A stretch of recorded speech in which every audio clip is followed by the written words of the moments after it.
Isang maswerteng gabi po mga ka-STL natin sa Batangas.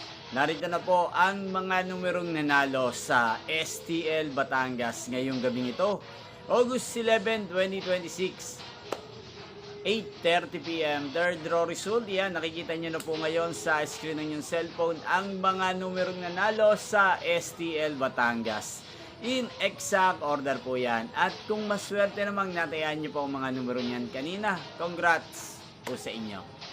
Araw-araw nyo pong napapanood ang resulta ng STL Batangas channel ito tuwing 12 p.m., 4:30 p.m. at 8:30 p.m. Sa mga gusto pong magpa-shoutout, mag-comment lang po kayo. Inyo pong napanood ang resulta ng STL Batangas sa channel ito, Rodrigo Hernandez TV. Maraming salamat po sa patuloy niyo pong panonood at pag-suporta dito sa aking channel. Magkita-kita pong muli tayo bukas ng 12 p.m. para sa first draw result ng STL Batangas. Thank you for watching and good night po sa ating lahat.